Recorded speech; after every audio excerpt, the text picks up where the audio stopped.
Which is, I feel like in the real estate world in Austin, you don't see that too much. I just like get vibes. I'm like, I think I'm done with this city. And I kind of make like a short list of like, where feels like a good next chapter of my life. I wish I could be a better critic for the general public because I don't eat seafood. I just don't like it. Yeah. But I do feel like I am missing out on some of the shrimp tacos and the fish tacos. They are good. But I mean, so I can't be a good critic for that audience. Mm-hmm. Just for meat lovers. Yeah, exactly. This is funny. We're just like eating tacos. This is modern marketing. Yeah. And also, people love to watch other people eat. I'm guilty of doing that. People always ask me, like, why did I move to Austin? Mm-hmm. And I don't, like, have a great, easy answer, but I think my new answer is going to be, like, for the tacos. Yeah. That's a good answer. Like, truly. They're so much better than anywhere. And I even lived in San Diego for a long time. The tacos in Austin are better than anywhere I've ever been. Really? Yeah. That's good to know. Yeah. I don't think when I do travel, I don't go get tacos really anywhere. I'll just go on like online and be like, well, what's the best place to eat? Mm-hmm. And usually they're not known for tacos, so I won't go get any. Yeah, I mean, it's a bummer to go from a taco level here to down here when you're traveling. And that's probably what most of it is. So, okay, so let's go ahead and get into you because I do want to know about you since we're on this topic. Where are you originally from?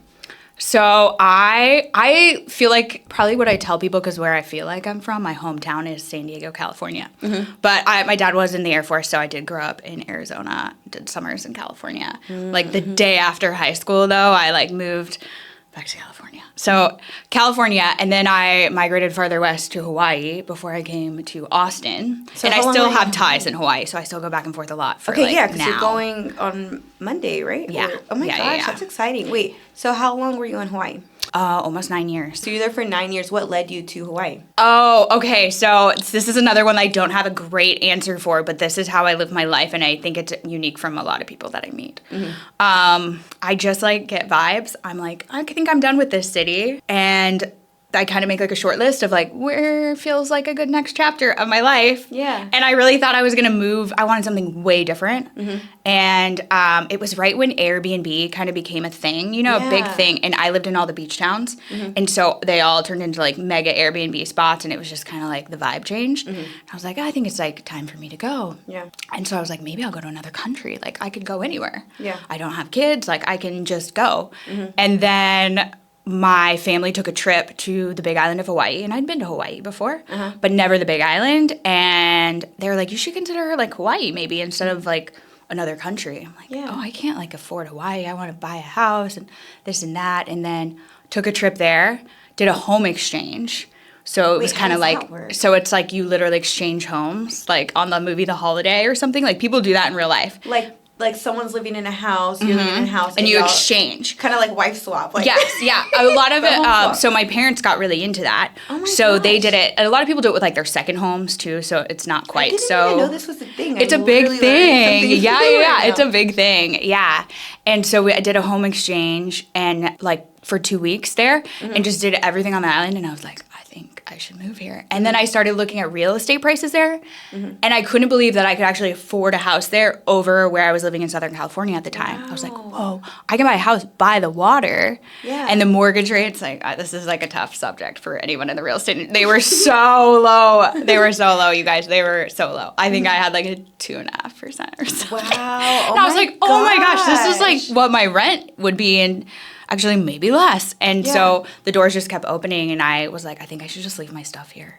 I think I live here now. And I went back to San Diego. I lived in a tiny little apartment. I didn't have like a lot of nice things. I was doing the beach life, and I did real estate there, and I just was like, okay, before I think about this too much, I just need to move. And I started giving away all my stuff, selling my stuff. I got my dogs on you have to do like a rabies titer thing for them because there's no rabies in Hawaii. Anyway, and I just moved really fast. And I made an offer on a house sight unseen before that was a normal thing. Like the pandemic kind of made that normal in a lot of markets. That does make sense. I did that. I found a house on Zillow. I was like, oh my gosh, I can afford it. Oh my gosh, I can get pre-approved. Oh my gosh, my mortgage rate's so low.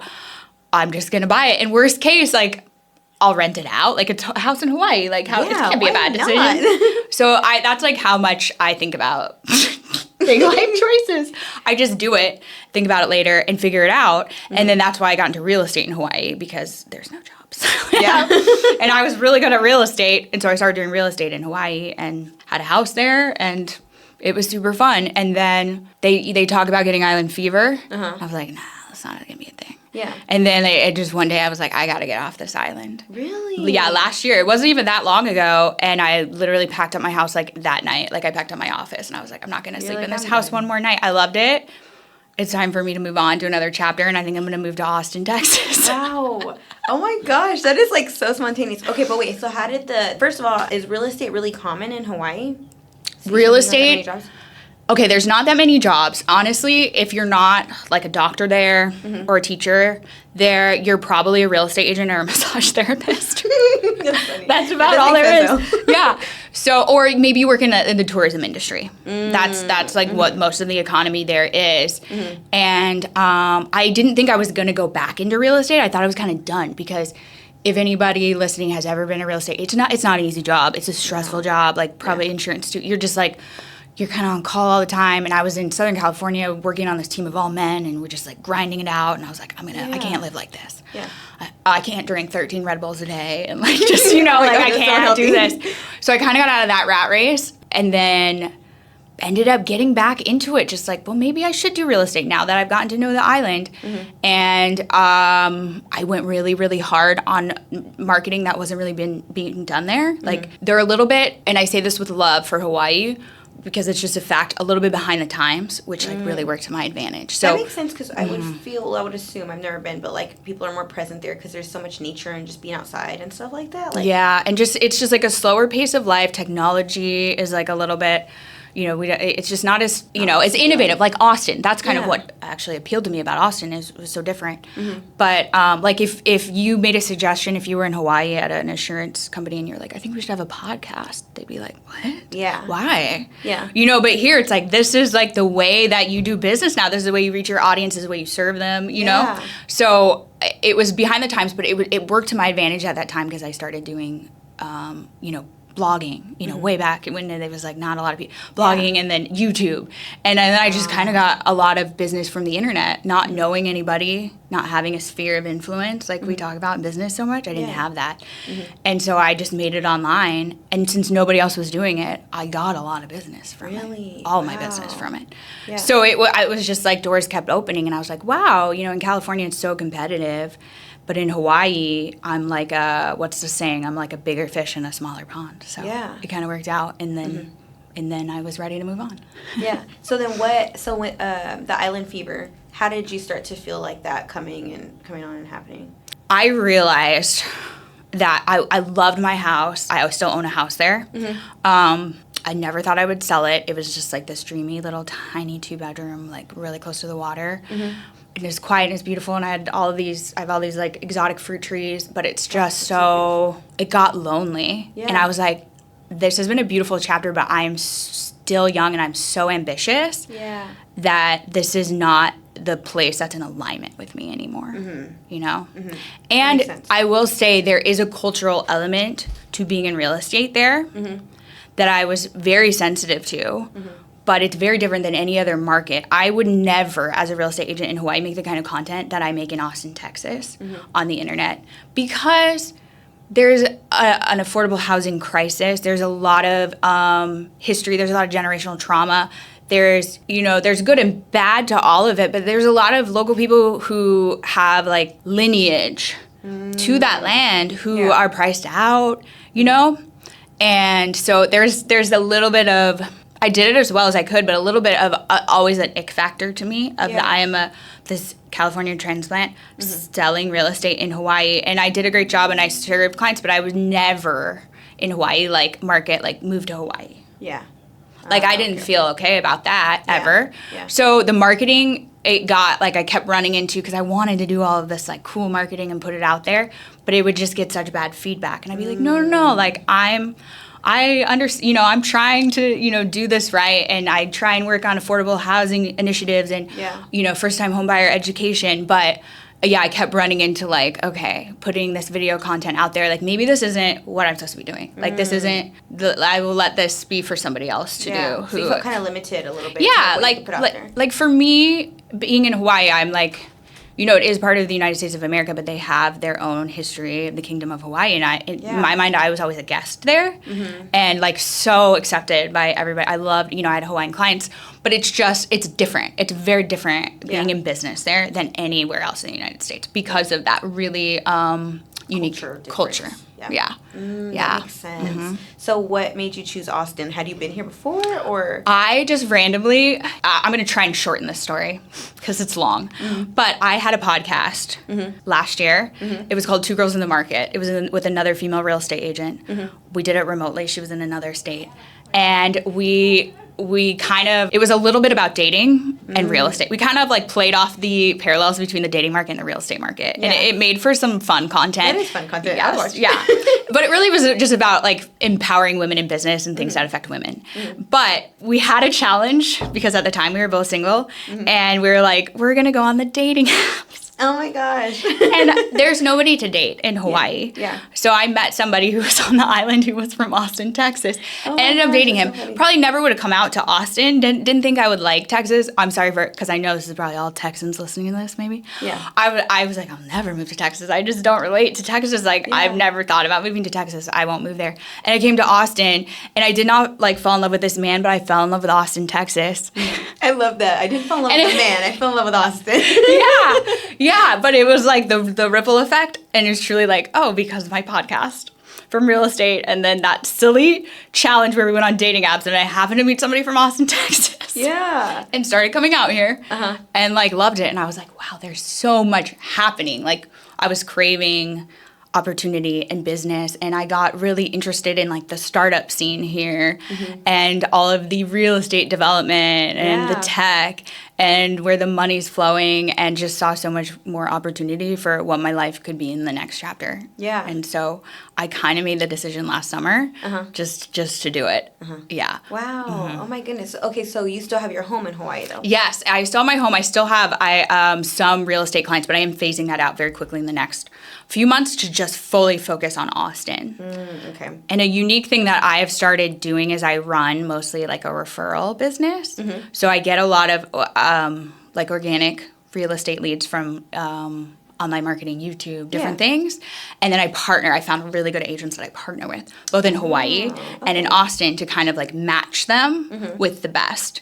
And then that kind of frees me up to try and put out more educational content for people, and then just be a little bit more particular with like the clients that I take, so I can focus on what I know that I'm the best at and match people up with the agents I know who are going to work best for them. Yeah, that's been like a fun, unique change that I'm trying to really, really push to finding more referrals and putting out more educational content for my clients. Good. So you're more of like I'm sure you work with men too, like realtors. So, just really good with like partnerships and stuff like that, which is, I feel like in the real estate world in Austin, you don't see that too much. Like everyone's trying to just like take each other's business and like everyone's hungry. And so I feel like it's not necessarily like the LA vibe, but it's still like just everyone's trying to make that money, you know? Yeah, and that is like a big thing. I mean, with every industry, but especially real estate. Yeah. In California, I think that's what burned me out from it. But I feel really lucky. I think I learned a lesson really early in life that a rising tide raises all ships. And I will tell you, I will never forget this. I got my first big break in real estate in Hawaii because I started doing this like blogging, which sounds really outdated now, I know, but back then it was like realtors didn't blog and they didn't like make themselves into a brand and I was doing that stuff, and there was one other person on the island, like couple on the island doing that, and I remember feeling like that competitiveness with them initially. I was like, oh, they're doing that. I'm supposed to, that's kind of how it is. It's a like natural, like cutthroat world in real estate. Like people are not friendly to each other a lot. And then they called me one day and they said, hey, we just lost a client to you. They were running a referral business. We just lost a client to you because they were like, we don't want to work with that agent you referred them to. We want to work with Amber Haley because I had all this stuff on the internet. So they felt like they knew me already. And they're like, that's really cool. We want to work with you. And that partnership from the people that I initially was like, oh, competitive with. Yeah. That blessed my business more than anything in my entire life. They are like family to me now. Like we have helped each other be successful in life and in business. And like, that is, I think, a lesson that has really served me in life, like collaboration over competition. There's enough business for everyone. If you're good at your job, you don't need to be mean to other agents. You don't need to be nasty. You don't need to be like competitive. Like that's the wrong mindset. And when I got out of that, I became so successful. Really? That was the trigger. Yeah. So, yeah. Wow. And I hope to bring that here. Like, I hope to work with a lot more agents in Texas and do a lot more collaboration and, like, have more of that. And my brokerage, I'm with Realtor. I don't know how a lot of people, like, have, And so I have not heard of them yet, but yeah, that's a big part of our company culture is being collaborative. And helping each other. It's like to our core. Yeah. So I'm really passionate. I do a lot of work with my company. I'm on their advisory board, and that's like something I want to protect at our company and hopefully spread to other companies. Like more collaborative. Like we all do better when we help each other rather than when we fight each other. And also that's like the best, just the best way to get business, like word of mouth, the referrals. Like that works almost all the time more than like, I mean, the online stuff of course does help, but it works a lot more and it's more successful. It's referral. And I really don't think being competitive, I mean, there is a healthy way to be competitive, right? Like I'm good and I will negotiate hard for my clients. I will go head to head in that. Yeah. So there's a way that it helps. But overall, I think the way that I see a lot of the industry, like be so kind of competitive and just, you know, shark world is it does not serve the client, in my opinion. Yeah, like I don't think it makes the client experience better. I don't think it gets them better deals on houses. Like I think it hurts them. I've seen it hurt more than help. So that's also why I believe in it. I think it's like I have a more fun time at work because I get to be around people, you know, that for the most part I'm nice to them, they're nice to me. Yeah. I get to like help other agents. That's great. They help me back. And I think I help my clients. Yeah, there's no tension, and then your clients are like, oh, well, that was a smooth, easy process. Yeah. So what like led to you doing like the content online? Like did you just like pick up your phone and like I'm gonna record myself? Like how did that get started? I think it started because I've moved. You know, I went from being an agent in San Diego working for myself. You have to come up with your own business. You have to be aggressive. Then I went to a totally new market in Hawaii where I didn't know anybody. And that is a tight-knit place. And it's like people are so loyal to the people they know. And I was like, I don't know anybody here. Nobody's going to hire me as their real estate agent. So I started putting myself out online because nobody else was willing to do that. They were all scared. Yeah. This is like hard to be on video, you know? Yeah, it is. And I just kept doing it. I did it consistently for years. And because I did that, you know, Hawaii is a big relocation market. So people started to find me on my website. They started to find me on YouTube. They started to find me on different social media. I would guest on other people's things all the time. And then people would started to recognize me. Yeah. Like all over the island and be like, oh, we watched you on YouTube. So it was doing that. I was like, what can I do? Because I'm not going to win at this game doing what everyone else is doing. Yeah. That's saturated. Like I don't have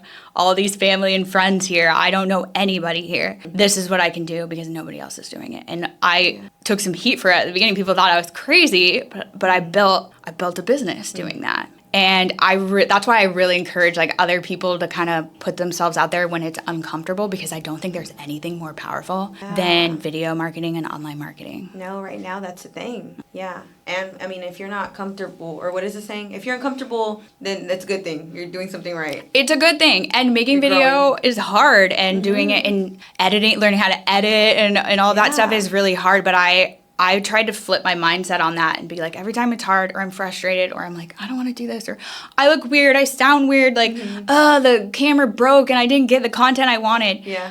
I'm glad when that happens, because you know what? It happens to everybody, and most people give up when it gets hard. But you keep going. But you just keep going. You're like, okay, I have to film that all over again. Okay. I sound weird, I look weird. Guess what? Nobody cares. I'm the only one who sees it. We're our biggest critics. Nobody cares. Yeah. No, I was literally just talking about that with someone today. I'm like, just post the content. Like, if you watch it, I do that too. I like watch it too much and I'm like, I sound stupid, I'm just going to delete it. But then I'm like, no, like, nobody cares as much as I do. Like, just post it. Just do it. Yeah. And most people want to be doing that too. And they're like, if they're hating up, they're probably jealous because they don't have that same confidence. So, like, just do it. Yeah. Yeah. So, okay, I wanted to talk about, because you said you had your podcast. Do you mind, like, sharing, like, how, like, what happened? Or because you're going to start another one, right? So yes. Okay. Probably another reason that I do the type of content that I do, and for anyone listening who hasn't seen any of my content, I've started doing like a lot of hyper local content for Austin, Texas. I have so much fun doing it. You do a good job. I was watching it. Thank you. I do a lot of like news kind of stuff right now. I like to like pivot, and I'm going to try and put more, I like to be funny. Like I like humor content and satire content. So I'm going to try and do more of that and add more real estate into that, but not in the way that you would see normally done. Yeah. Do you feel like that works like a lot more lately? Like, have you been getting... I think hyper local content, if you're a real estate agent or an insurance agent or any local service provider, hyper local content is great. Like what you shouldn't do is the stuff that, you know, people don't care about. Like I'm a real estate agent. I post almost no real estate. Yeah. Almost no real estate. And guys, I get so much business from it for real estate. Yeah. Because everybody knows somebody or eventually will buy or sell a house or know somebody who will. Yeah. And people don't want to look at, they do love like beautiful home tours. There is a space for that, or funny home tours or home decor. There is a spot for that, but I personally don't care when I see like just listed, just sold, just listed, just sold. Yeah, or like I'm in the top 1.5%. Nobody cares. No. I don't know what that means if nobody cares. Yeah. So there will be people who have differing opinions on that. You know, there is something to be said for like proof of, you know, your resume, but people don't care. People don't care about your Zillow reviews anymore. People don't care about your just sold post. Yeah. I unfollow. So also like people care about like things to do. What can I do? Food, drinks, all that stuff. What can I do? And then I think at the end of the day, what gets you the business is people seeing you over and over and over again because they feel like they know you. And by the time they reach out to work with you, you don't have to even win their business. They're like, please, do you have time for us? Like, oh, we just like, we bought, you know? And that's so refreshing as a real estate agent if you're like somebody who just struggles to get business, because it can be hard, especially when you're new and then you're like having to compete with all these other people. That's my favorite thing about the type of marketing I've learned to do. Like, I don't compete with anybody. They just come to me. Yeah. I don't buy leads. If somebody, you know, like if somebody doesn't want to work with me or they're being difficult or they don't, you know, I don't need to work. Okay. It's fine. Yeah. So people will come to you when they have that familiarity with you. And that's like the only way to get it is put yourself out there. Yeah, that's so true. Well, that's how I found you. I'm like, because literally for me, I'm just like looking up, we're like targeting realtors, lenders, business owners. And so I'll just go on Instagram and like type in Austin, Texas business owners, and like you came up, and even before I even like went to search, I was just scrolling one day and I saw it was your post. It was like the ChatGPT like yeah, and that came up, and I was like, oh, that's funny, like, that's a good one, and so I like had liked it. And then even then, still like some time went on, and then I was like looking up, and I saw your stuff like was one of the first things that came up when I typed in Austin, Texas realtor. So I was like, oh, like I was looking at your content and I was like, I want to interview her. Yeah. And by the way, do you see any real estate posts? I have very few. No, I have so very actually, few. Yeah. And it's intentional. Well, even the people, so like even when you type in like Austin, Texas realtor, the people that come up that have like the most likes are people that are doing stuff like that, like what you're doing, like, oh, things to do in Austin. And that's what people want to know right now. Everyone wants to get out of the house, especially since COVID. Like now you have like your clubs, like you run club, swim club, whatever the heck. So everyone's like, what's the next thing? What can I do? Like now, like they have the coffee and DJ sets. Yeah. Have you gone to that? I have not. I had tickets to the 4th of July one, but the rain, it got canceled. Yeah. And so I was like, man, but hopefully I'll go to another one. Yeah. Have you? No, I haven't, but it's on my list. Yeah. Oh, maybe we can go to one together. Yeah.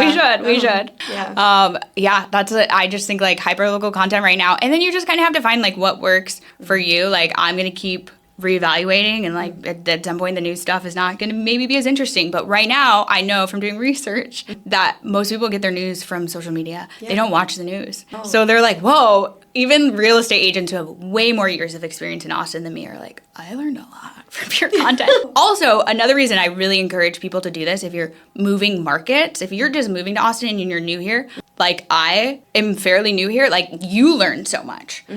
So I'm becoming like an expert so fast in so many things that I wouldn't have. Yeah. You know, for being somebody who just decided to move to Austin last summer. Yeah. I would have never known. I thought you were here for a while. Yeah. So it's like it's not only a good way for you to like educate other people and get your name out there, but you are now truly an expert. I know more about the neighborhoods than agents who have been working here for a decade. Yeah. You know, because I spend the time, I make the content, I use a lot of AI. I have them crawl the city council meetings. I see what's going on, what people don't know about, what people are talking about, and learned the zip codes, the neighborhoods, you know, all of that like so fast just from starting a new channels and focusing on it. So it's like a win-win. Yeah, no, that is. So what's your process like when it comes to research and getting all that stuff done? Like, what is your typical day? So I tend to, because social media can take a lot of time and making content can take a lot of time, as you know, because you do it. Yeah. You do it, and it can really suck your time away from your client. So you have to watch that. But I do think it's very much worth investing, like a good chunk of your work week into it. So I do a lot of time blocking. Yeah. So I will like film a bunch of stuff. I try and like calendar it into my week, but I have a very like type B, very creative brain that like sometimes turns on in the night. And so sometimes I will like pull all-nighters as my brain's just going and I have ideas. That's me too. Like literally, I always tell people like, they're like, don't get on your phone before bed. But I'm like, when I lay down is when my brain turns on. And then I'm like, I have to do this right now. I'm going to do it right now. I'm going to forget, or I'm like in the mood right now. So I've been a night owl lately. I'm trying to not be, but it's hard because I'm like, it's just how my brain works. It's how my brain works, yeah. Like that ChatGPT post I think you found me on, that roasting the neighborhoods. I have other parts of that one out that are on like trial reels right now, by the way. I'll publish them.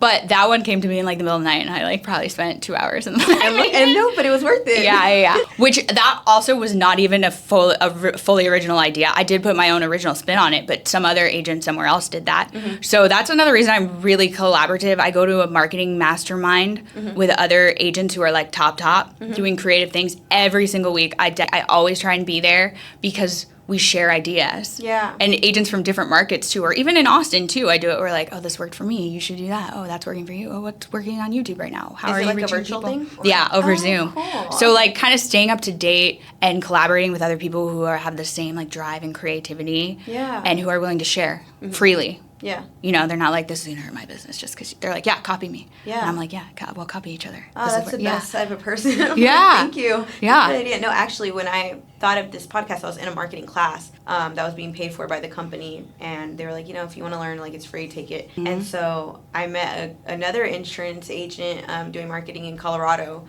And they started a podcast for realtors over there. And I was like, that's brilliant. And I was like, what did you do? And like, she sent me everything they did. And I was like, I'm doing this in Austin. And then that's how this got started. Yeah. Got started. So yeah, I mean, like, people that are helpful and like just are great. Share ideas of what's working for you. And I mean, it really does come back to you. Like, yeah.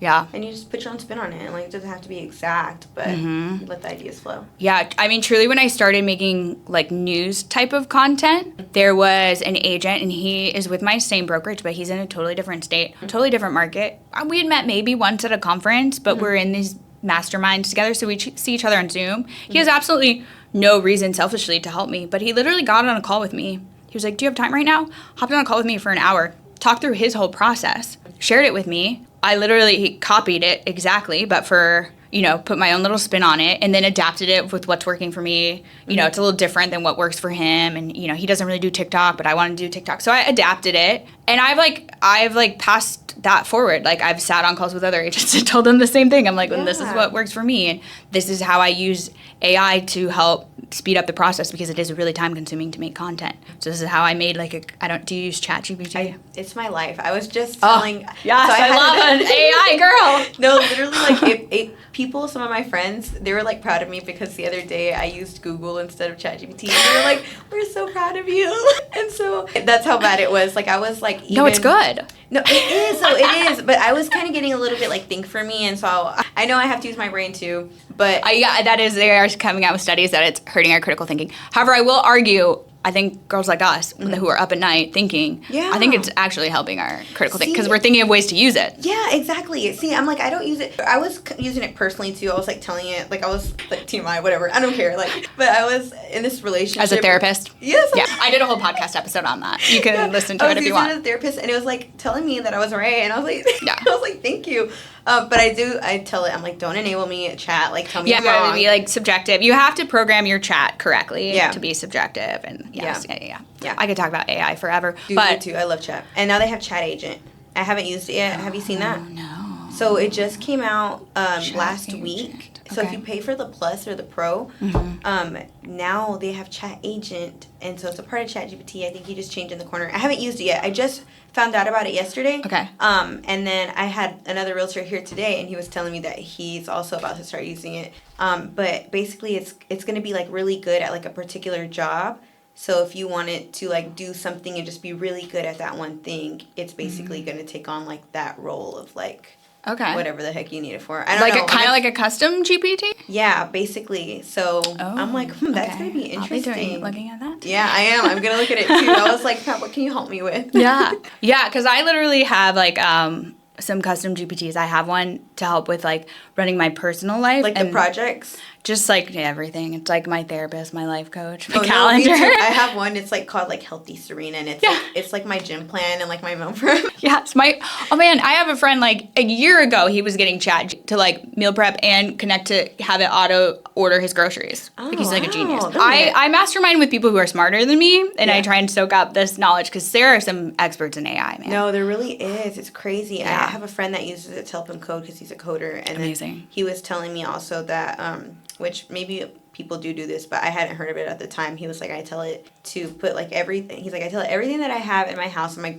groceries, and he's like, make me like a meal plan that I can make so that I don't have to go to the grocery store. Yeah. And I'm like, oh, that's smart. Like, I should get more on I'm really bad at making food. No. So I need to do that because everyone keeps talking about it. But yeah, you can use it for content, and I have one just for my content, and then I've made several ones that I'm like, okay, this is the one that's going to be, I call it my newsreel studio, and it knows everything to do. I'll just pop in an article or a URL, and it'll crank out a script, it'll crank out an alternate script, it'll crank out thumbnail titles, captions, suggestions, I do that too. everything. It's I'm awesome. like, why are people not using that? Exactly. Like, why wouldn't you? I'm like, work harder, or no, work smarter. Work smarter, not harder. Exactly. And so it's like, because we do that too. We have our YouTube channel, and then we also do now AI shorts, like AI generated YouTube shorts. Ah. And so basically for that one, I'm like putting in a script, and it's insurance related, and so keeping like one topic, like for example, like the month of July, we focused on roofers and roofers insurance and roof claims and stuff like that. And so that topic was the month of July, and like chat made me a whole what was it, like a calendar for the month. It gave me 5 videos a week because Google sees like when you're consistent. And so then it was like, it gave me like SEO wording for the title and all that stuff. And then I threw those scripts into this AI, and then it made me the videos are like 30-second shorts.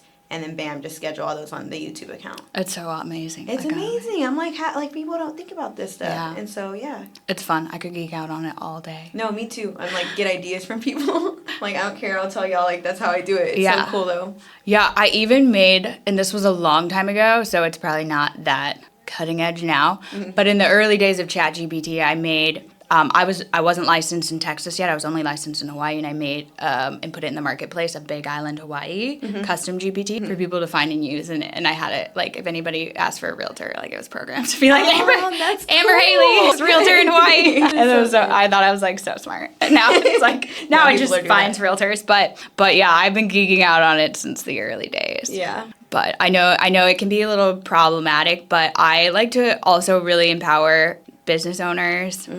Especially female business owners, like that's my passion, working with female agents and business owners. Like, if you don't start adapting this stuff, you're already getting left behind. Yeah. Like, you kind of have to. Yeah, it is. Actually, when I was taking that marketing class, there was a guy, and he was a lot older, and they still did things by paper and stuff. Yeah. And he was there to learn. I was like, I gave him props because he was trying to learn, but it was just really challenging for him. And it's like, man, like, we really are leaving those times behind, and you got to get with it. You have to get with it. You're not going to be able to keep up. And they talk about it taking our jobs. I'm sure it certainly will take a lot of industry, but no, you got to learn to use it. Yeah, exactly. That's what I told somebody, because they were saying, even with video editing, someone had said, like, oh, like, in a couple years, like, AI is going to do that.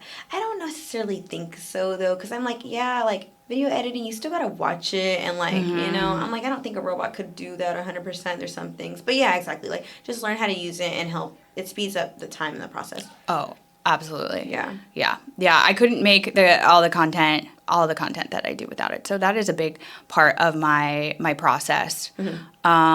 But yeah, I guess I time block. To sum it up, I time block. And then sometimes I just like get inspired randomly, and it does usually happen in the middle of the night, and it is what it is. It's probably not the healthiest thing, but that's just how my brain works. I do look at what other people are doing online, but I tend not to look at people in my industry as much. I mastermind with people in my industry and see what's working for everybody, but I don't want to be the exact same as everybody. Yeah. So, you can make insurance content, real estate content, whatever industry you're in. You can make the same type of content by kind of you know, and people are also always afraid to copy. I'm like, all of that's what trends are. Like, no, copy other people. But I look at people in totally different industries and I get inspired by their content. And I'm like, oh, how can I put this in mine? That's what I do too with TikTok, especially because I notice that all the trends come there and then they make its way to Instagram. And so I'm like, okay, like when I start seeing stuff trending, I'm like, how can I apply that to insurance or whatever I'm going to do? Yeah. So. I think it's a way smarter way to go than being like, oh, what are the other insurance agents doing? Yeah. No, we don't care. We got to do something different. Exactly. Yeah. Do different. Yeah. So what do you feel like works the most for you? Because you do YouTube, Instagram, you do TikTok too. I do. And I am newer to the TikTok world. I like finally started TikToking. Honestly, this year I started an Austin account. So I'm like still kind of learning that and how to get better at TikTok. You know, you always want to learn, I think, and like diversify because also we have to remember we don't own our audience on any of those platforms and they could disappear tomorrow. So I think at the end of the day, finding what works for you and focusing on, you know, maybe not all of them, but a few of them. Yeah. My big focuses right now that I want to grow in Austin this year are YouTube. I'm going to do a big push on YouTube. Done a lot of YouTube in Hawaii. I haven't done a lot in Austin yet. That is like a great place to get business. I think for really any industry. I mean, Google owns YouTube. I'm always experimenting with like, you know, longer form videos started to do well for a lot of people on TikTok. And then YouTube upped their shorts to 3 minutes. I bet they're going to up it to longer. Yeah. I have a feeling. So just kind of experimenting with what works. But I really want to focus for the rest of this year on probably in maybe this order, YouTube, Instagram, and then TikTok. And then I also started something new this year I've never done before as a real estate agent. You probably have as insurance, but LinkedIn. Some agents are really active on LinkedIn. Most agents at my company, because I don't know, my brokerage has a lot of kind of like, we're known as like the influencer kind of. They do a lot of social media. They kind of laugh at like, don't get on LinkedIn. But my target audience in Austin, I do get a lot of like the tech. Oh, okay, yeah. They're on LinkedIn. They're not on TikTok. Yeah. They're on YouTube and LinkedIn. So that's where I need to be, I realized. That's not what it was in Hawaii. It was a waste of time to be on LinkedIn. Yeah. So kind of finding like, where is your audience? Because that's going to be different for everybody. Even in Austin, like who do you work with? Like maybe you work more with like families in the suburbs. Like that's not me. Yeah. So they're going to be at a different, you know, maybe the moms are on TikTok more. I don't know. Yeah. Maybe there's a big mom talk in Austin. I don't know. But I know, but like the tech bros are on LinkedIn and YouTube. Yeah. That's so true. Okay, so I was actually going to ask you about that because I saw you're like roasting tech bros since like 25. And I thought that was funny. And so I was like, okay, she talks about tech bros a lot. That makes sense. A lot of your audience are the people that work in tech. I think, yes, a lot of my audience is. And I think that's a little bit because I tend to work with relocation people because I put so much online and those are the people who find me because I'm not from Austin. You know, I don't have as big of a local sphere.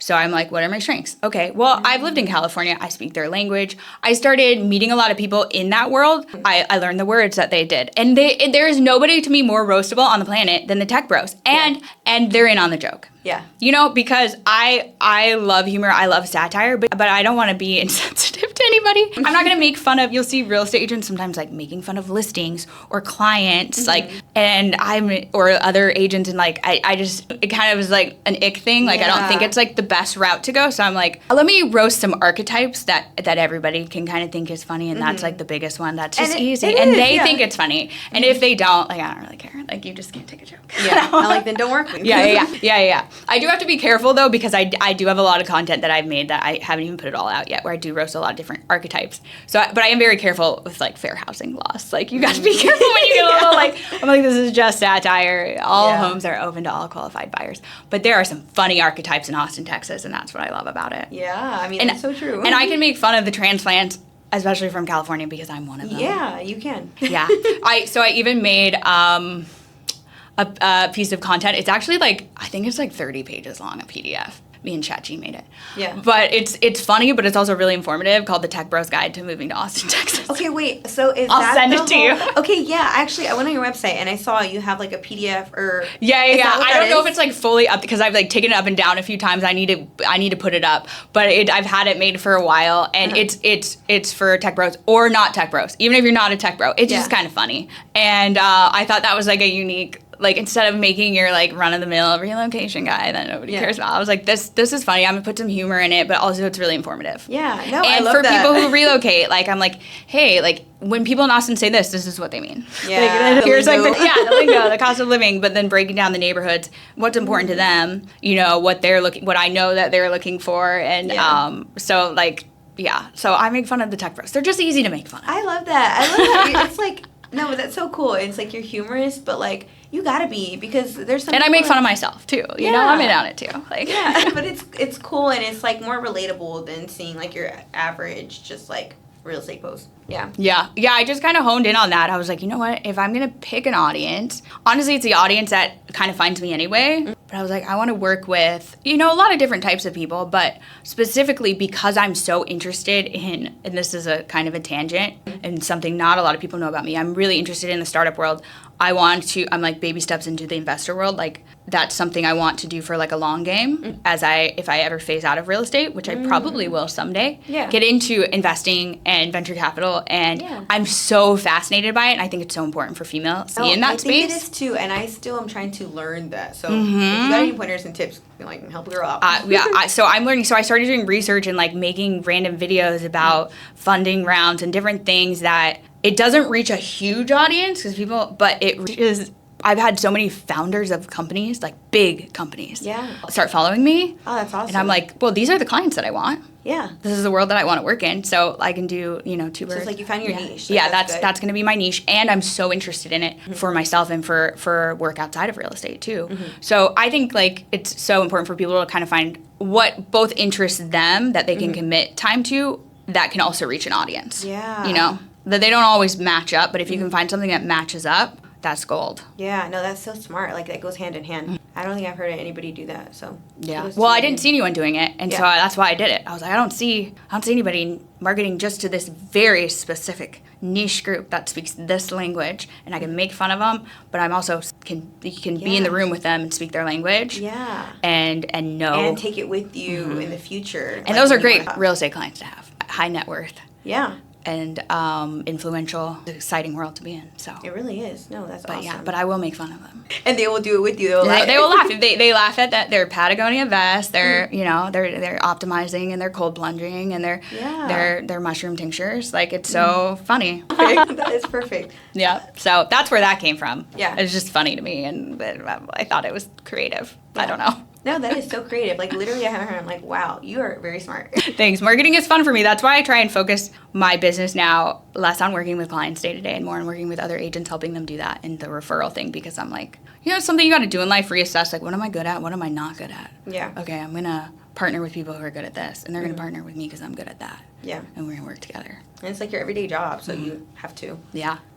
So I wanted to go back real quick. You're going to Hawaii on Monday. I wanted to know, how does that work with, like, still selling houses over there and your house being over there? Like, how, and so obviously you're going over there because you're selling a home over there. Oh, right? yeah, yes. And I still have some family there. Oh, okay. And some agents that I'm working with.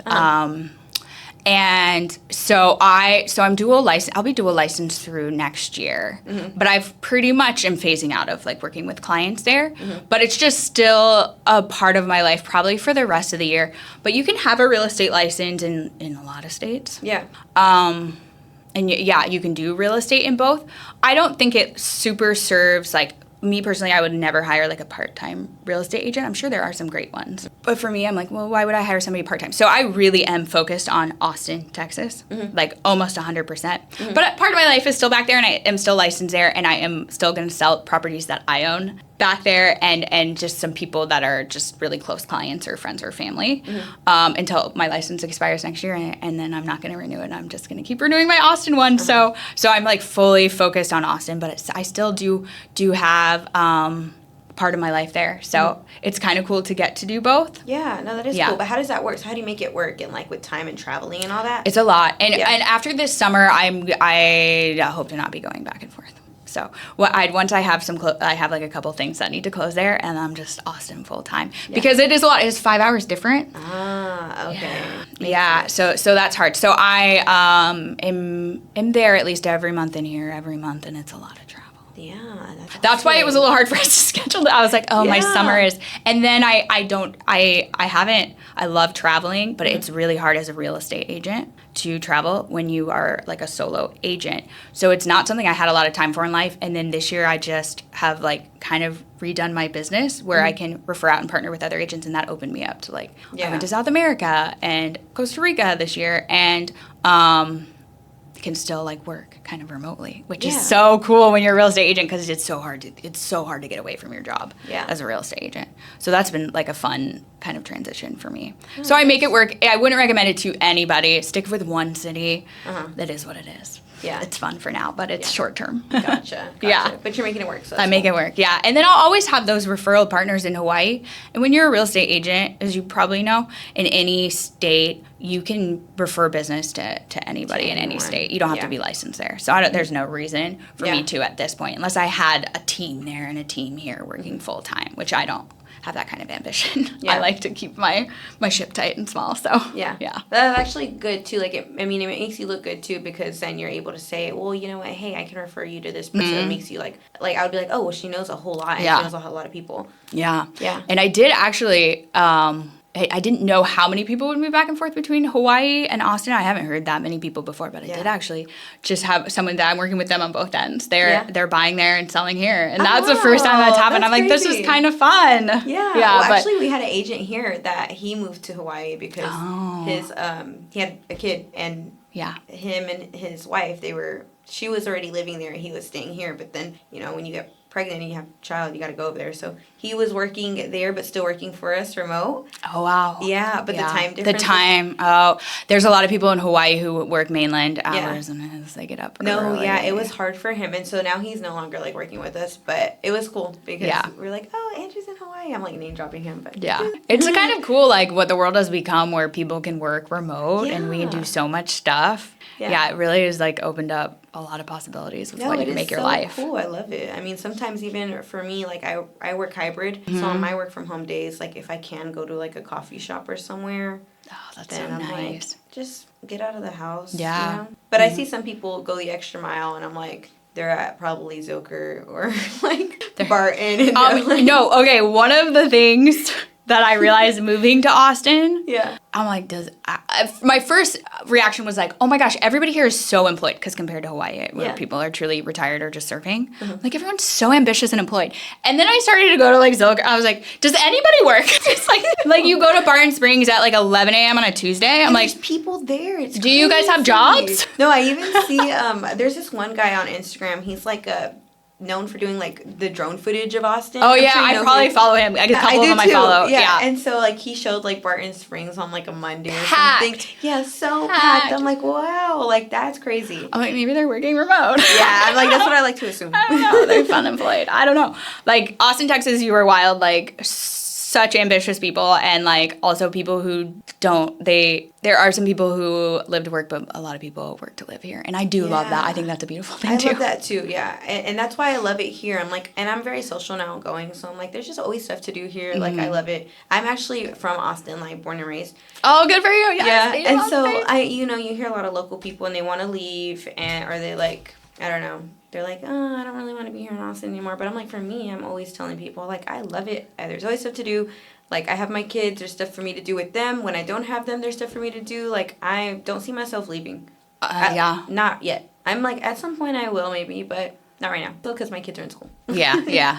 This is a great city, and I know that like maybe I have rosy colored glasses because I'm newer here, and it's so exciting to me. But I do hear a lot of people say like, "Oh, Austin, old Austin, what it used to be, what it used to be, what it used to be," and like I get that. It's hard to like see a city change, but man, this city is like. I'm sure there's some things that are hard about it, but this city is exciting. Yeah, exactly. It's exciting. There's so much going on. Like, how can you not love Austin? Somebody, my family, they're always calling me like, you're such an Austinite, Serena, because they don't really like go out and do something. I'm like, thank you. Like, I like to just be out in Austin. It's great. Like, there's like music happening, concerts all the time. There's restaurants opening. There's these pop-ups. Like, I've never went to a pop-up, but we didn't have pop-ups. Yeah. It's just like stuff going on. And you know what else I love about Austin, Texas? This is like my love letter to Austin right now. I love how dog friendly it is. Yeah, it is very Hawaii, dog-friendly. weirdly not. Really? Yeah, so like if you are a renter in Hawaii, for example, it's like so hard to find a rental. There's not dog parks everywhere. You can't just take your dog to a lot of beaches and stuff like you'd think. Yeah. Everywhere I look in Austin, Texas, there's parks and green space and people out and they look happy and they have their dog and they have their family and their friends and they're just happy and they're out and it's like you can bring your dog anywhere. You can bring your dog anywhere. I was at the Proper for the first time downtown and somebody had their dog at the bar and I was like, this place is amazing. No, that's so true though. Like literally, it is so dog friendly. And just always stuff to do. Like I was at Zilker. I have a run club that I run on like Saturday mornings, and so it was funny because like we're running, but then also you see other run clubs running, but then you see like people doing yoga in the park. Yeah. And then you see like people walking, and it's just like there's like so many billions of things going on, but like it's so like nice. Like it's not like overstimulating and it's not like annoying. It's just like everyone's doing their thing, but like just living. Yeah, I really like it. So, you know, if you've been here your whole life, I get it. Like, we all get a little sick of the town, but it's just so great. Just leave for a little bit just and then leave come and back. come back. There's so much going on. Yeah. I do know, like, the city is changing a lot, too, and that part of that really excites me, but I do understand, like, the hard part of it. I did start a channel that I might do more and more with called Austin 2.0 that kind of is focusing on like city development. Is that on YouTube or? I do have a YouTube. I haven't done that much on the YouTube yet, but I do post a lot of like it's a little bit more businessy than my fun content on like LinkedIn. Okay. But just like, because it's wild. I don't know if people are aware who aren't in the world, but like the amount of real estate development happening in Central Texas. Yeah. I don't know where the water's going to come from, honestly, but hopefully we'll figure that out. But it's like nowhere else in the country right now, you guys. Yeah. Like, it's insane. And a lot of people, I mean, right now the market's really soft, and a lot of this is maybe probably overbuilding with vacancy rates and rentals are like really high right now. But a lot of really smart economists are seeing another, maybe in a year, maybe 2 years, like Austin's going to boom again. Wow. And so to me, it's like exciting to be a part of that. I was going to say that is exciting. It's cool. Yeah. Yeah. And then we got all this like new things going on, like Coda's doing, an amusement park and just like all these different things happening. And like this. Have you heard about the surf parks? No, I haven't heard about There's all these surf parks. There's the Austin Surf Club where like Matthew McConaughey, Tony Hawk, some other big name guy, like uber wealthy exclusive surf. There's another one with like a wave pool going in somewhere and like a monorail. Like it's like wild. Texas is wild. Wow. Like I'm telling you, this place is wild. I've learned so much making content for people in Austin about the stuff going on in Austin, and it's wild. That's it's exciting. Yeah, but they're like legit surf parks. I'm like, oh, I guess I don't have to live in Hawaii. Like I can surf. Yeah, you can surf in Austin. What the heck? Like That's neighborhoods crazy. with surf parks. Like what? Yeah, there's a one called Pura Vida going in. I think south. Like they haven't been built yet. And they might not get built, how things go, but they're like in the process. That is so cool. Wild. That is so cool, yeah. And just so many like planned communities, and the burbs are booming here. No, they are. That's part of my job. So like I go out 2 days a week and I go market to people too. That's why it was hard to do like podcasting and like all the marketing and face to face out. Like, hey, I'm Serena, I'm Kim Bennett.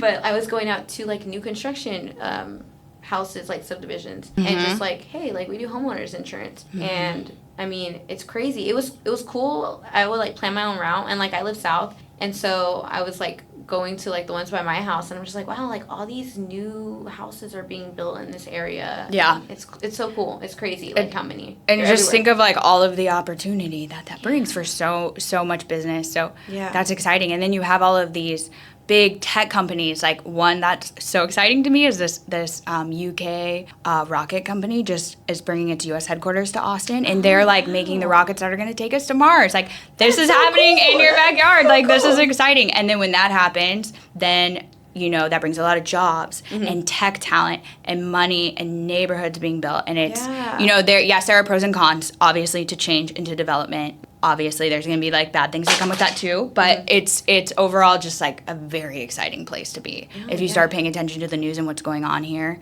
And then on top of all of that excitement of, like, real estate development and tech companies and industry and venture capital, you also just, Austin is so artsy, like, and creative. And there's still music. And I know it's losing some of that. A little bit, yeah. But compared to other places I've lived, like, I just, like, love walking around and seeing the murals everywhere and just the culture culture, and that's really like fun to me. It's so special. Like that doesn't exist other places that I know of. Yeah, really. and it's not like very nature many. and city. Like you get the best of both, which I love. I had no idea before coming to Austin that Texas was so pretty and had the hill country and the lakes and the river and yeah, it's like it's a really special place. So I feel very grateful to be here. Oh, I'm so glad you're here. Yeah. Also, we had like such a good talk too. Yeah. Like one of my favorite podcasts that I've done so far. Yeah, this was fun. Yeah, it was. It was my first one in Austin. Really? So yeah. Oh, cool. Yeah. Well, it'll be memorable. You had tacos. Oh my gosh, the tacos. Yeah. Yeah. Yeah, I really want to know everybody's like, if anybody finds me on Instagram, like DM me your favorite taco, please. Okay. At Amber Haley. Amber Haley.atx. Tell her your favorite taco spot. Me too. I'm curious. Yeah, send her a DM too. Yeah. Well, is there anything that you want to say before we go? And like to any of the viewers, anything you want to just give a shout out or? Oh gosh, I said so much. But yeah, no, I love Austin, Texas. I know, I'm sorry, everybody, I am a transplant, but I promise that I will do my best to pronounce things correctly and contribute to the city. Yeah. And I'm happy to be here. And thank you. I love you. And I did live in California, but we don't have to talk about it. So that's funny. Yeah. Well, guys, that was Amber Haley. Thank you guys for watching The Premium Perspective. We'll see you guys on another episode. Make sure to follow us on YouTube, Instagram, and that's it. Oh, Spotify and Apple. Ooh. We're on there too. Ooh. Yeah. So that's it. Bye, everybody. Bye. All right. Awesome. Sorry, I wrapped this up, but Oh no, I will talk